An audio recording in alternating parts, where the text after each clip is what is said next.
Salutations everyone, this is Razorbreen guys in their Overwatch 2 video here today talking about Widowmaker, the truth. Because I feel like for the first time in Overwatch history, at the medal ranks, Widowmaker is consistently, viable and good. And not just when I play him. When I play Widowmaker, things go very, very well. The 100% win rate on Overwatch 2 as a whole, as Widowmaker. Obviously, I don't play her a ton. Otherwise, I would, even lose a game that I did play well on. But Junkertown, I mean, I'm picking Widow every single time, and it's paid off dividends. And even when I've had Widows on my team, it is no longer the nightmare that it was in Overwatch 1. We would always be wary of any Widowmaker that we saw, at the medal ranks. It was not something we wanted to see because if you were good at Widowmaker, you probably wouldn't be at this level because she has the potential to carry with the one-shot headshot power that can swing a fight very, very quickly. Now, she's not going to carry as well at the lower ranks because people don't capitalize on that. In that opening few seconds, I got 2 kills and we still lost the team fight, right? So she's not, even when you play well, not always going to be the difference maker that she could be in other circumstances, right? She's not going to be on the front lines. She's not going to, be annihilating tanks. She's probably not winning 1v1s against ulting Soldier 76s. That was definitely bad as ultimates for both teams starting to come online. And I'm the only one with the kill. I got 3 kills and the rest of my team doesn't have anything as we're wasting Rally and Coalescence and they're popping Gravitic Flux. Things are not panning out as well as I would like, but it does turn around. Eventually, killing everybody will pay off. And with only one tank, Widow's not going to be dived on as much because people aren't typically playing dive tanks at the vast majority of level, actually at any level consistently. You're just not going to see dive tanks, at least right now or in the past in Overwatch 2. That could always change. But the ability that Widowmaker has is, we all know what it is. One shot, 1 kill. A quick kill, maybe 2 quick kills, and the fight can be over very quickly without you having much say in it because she has the best long-range value in the game. That's, her identity as a character. She's a sniper character. If she can't one-shot headshot, there's no point of her being in the game or at the very least being picked, right? And at this point in the game, even though it took us a couple of team fights and we haven't quite secured point A, I know that we've won the game. Now, why do I say that? They switched to Winston. Now, you could say that, they just wanted to pick a tank that was fast. It can get to the point to contest one final time in point A.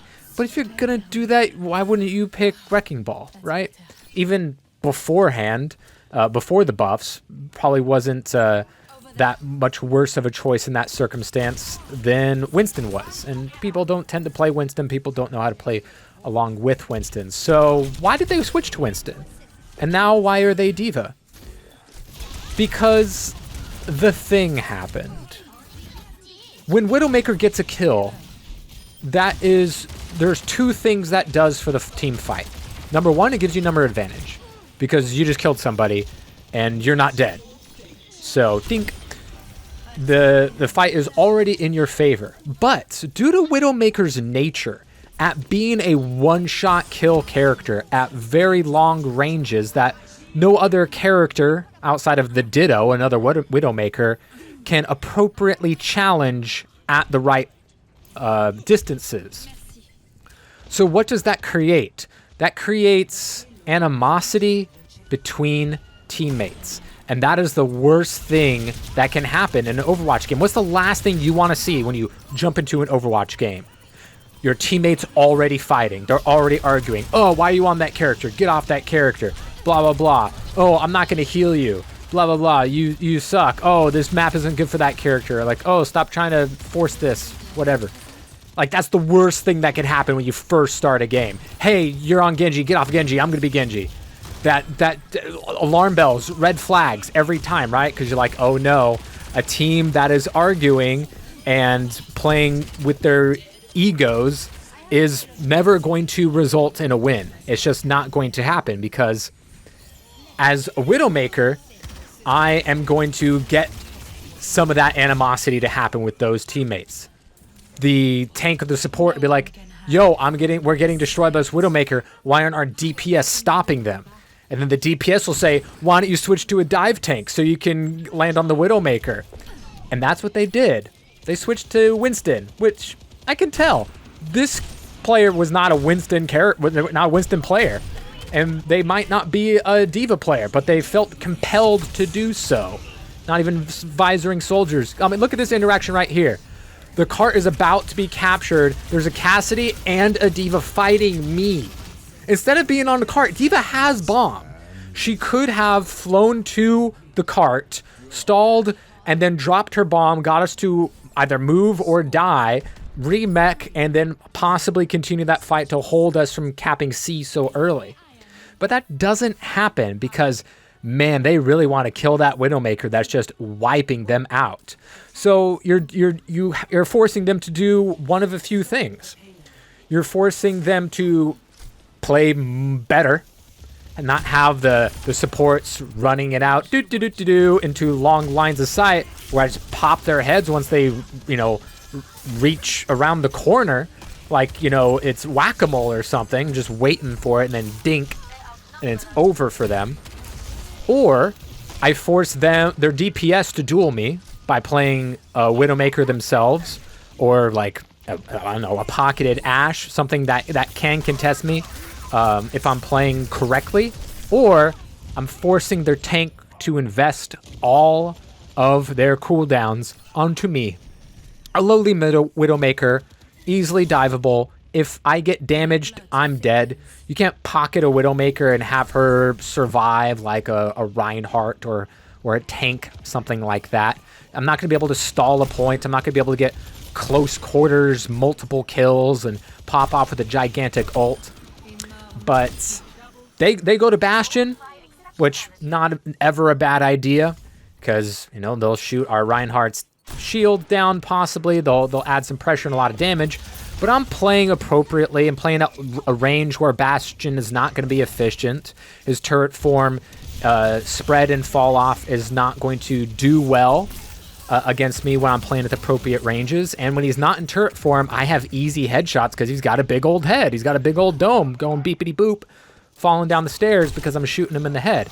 And they have a Zenyatta, very easy headshots because he's just floating. Soldier, if he's not running, that's an easy headshot. With Mercy, without with the buff to Guardian Angel, she is now, for the first time ever, like consistently killable.